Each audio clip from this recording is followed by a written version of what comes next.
Jay Cutler with energy. That's just rude. David Carr, if his favorite movie was Roadhouse. Wow. Derek Carr, if he really loved Pump It Up by Joe Budden. John Kidna, who plays Fortnite. And it's fucked up because I'm looking at the meme with him doing that dance. Oh my goodness. Man, that Jim McMahon, Money dancing Trent Edwards. Why is that so accurate? Why are these so accurate? Twitter is evil, bro. Rex Grossman knocking Migos. Oh my god. John David Booty with an Xbox. Holy shit, this shit just keeps going. It keeps going. John David Booty with an Xbox. How much of a USC fan and Xbox aficionado are you? Like, oh my goodness. Sage Rosenfels with a Coke Connect. Wow. That's a man of God. He had kids and everything. Jimmy Clausen with the Salt Life sticker on his Ferrari. Wow. Oh my goodness. Sam Bradford with 2 good ACLs and a pack of cigarillos. Cigarellos? That's fucked up. Oh my goodness. What? Cigarellos. I'm done. I can't do this anymore. I can't do this anymore. Jake Locker with Rhythm. And he had 4 or 5 speed. That's disrespectful. Christian Ponder with the Spotify trap playlist. Wow. Derek Anderson who can hit the juju on the beat. Oh my goodness. Johnny Manziel without the trust fund. Binge drinking Tim Tebow. Tim Couch with the headband. Wow. Ryan Fitzpatrick of the Big 12. Jim McMahon with hammer pants. Someone just put Jake Plummer. Oh, like nothing else. They literally like really Jake Plummer. Jake Plummer was maybe the worst because it's so accurate. Jake Plummer because it's so accurate. Woo. He did go to ASU. Well, that tweet thread of the week was brought to you by that Hood Chinese spot we went to earlier.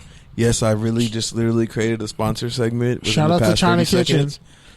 Yeah. Shout out to support your local Hood Chinese businesses. But anyway, Richard Sherman clapped back at Baker Mayfield because Baker Mayfield said, that's a mighty long time to remember a loss. And then Baker Mayfield said, you planted the flag at Ohio State to commemorate your loss to Ohio State. What? Fucking Luke McCown with a... Oh, my goodness. No, I got a good one. Luke McCown with a picture of 2 Live Crew at his birthday party. I got a good one. I got another one. Here we go. Somebody said Tim Tebow without Jesus. No. That's a good one. That's a good one, though. That's a really good one. I got Tim Tebow at an underground rap battle with all his Florida teammates in 2007. Chris Leak. Oh, fuck. I was going to say Chris Leak in the air raid? No. Chris Leak at a Migos concert next to the Democratic Convention. Alex Smith with a black barber? He might already have one. Especially, you saw the swag in his walk. They had him come back to the stadium. He was walking. I was like, all right, good for you, Alex. All right, man. So on that note, I think I got one last one in me.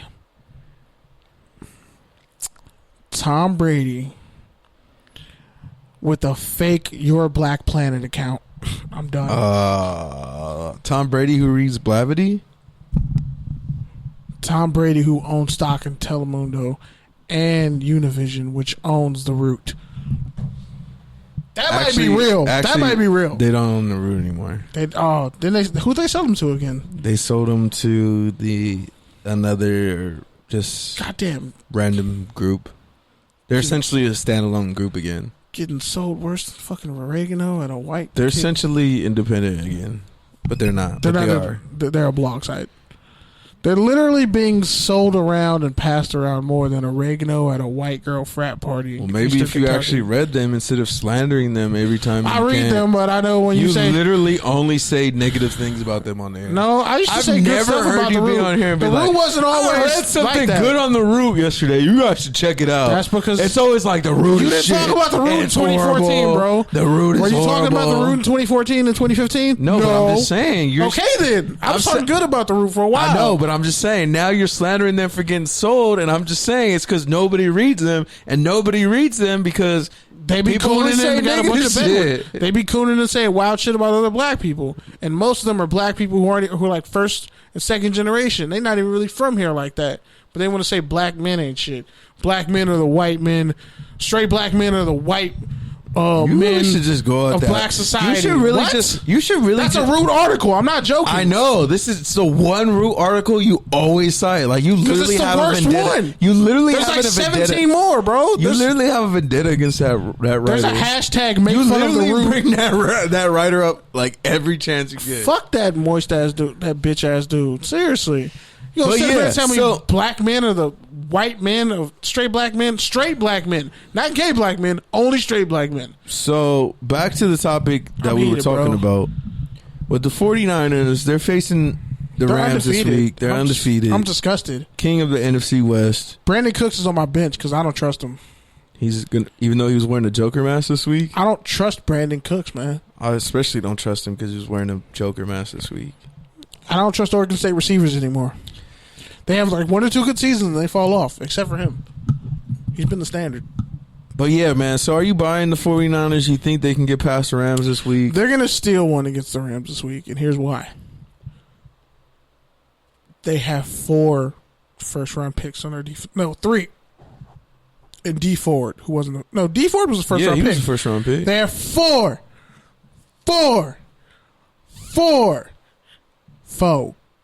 first-round picks. Fred Warner, 3rd-round pick. Raiders passed on him. And Solomon Thomas comes off the bench, right? He's not even starting. Nah, he doesn't. He comes off the bench. He's like Aaron Donald athleticism, but nobody knows where to put him in the scheme. I don't know, have him rush the passer. That seems like a good idea. Instead of having him fucking 2-gapping. Seriously, sometimes great players go to shitty situations, man. I hate seeing that shit.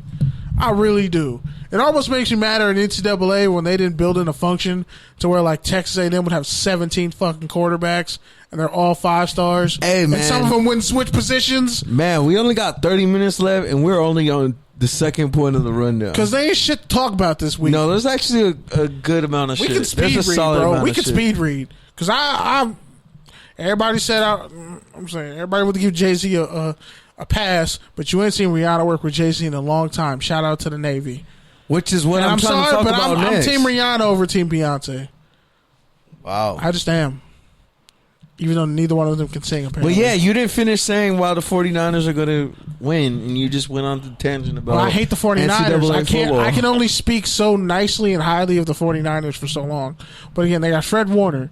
They just are physical.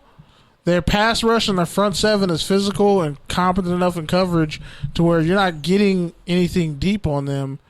And, of course, their offense can be explosive when Jimmy Garoppolo isn't playing like trash. And literally, they just plug fast running backs in.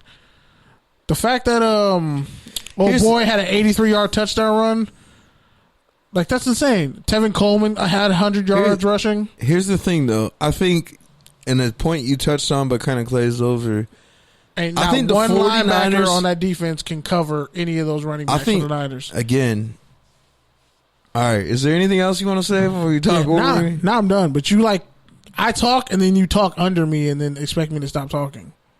Because you be all over the place. You be like 7 points ahead. But if you play connect the dots with the shit I be saying, I'll be making perfect sense. Problem is, it's hard to follow when you're giving out 7 points before people can process the first one. You're like the Joker.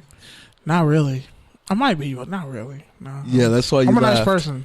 That's why you laughed. Yeah, but I'm not forcing myself to laugh. That shit was disturbing. That shit almost gave me itch. I was fam, stop fucking laughing out of turn.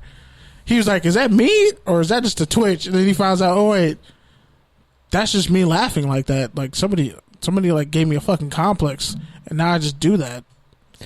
But yeah, so I think the Rams are going to lose because they're not as physical as...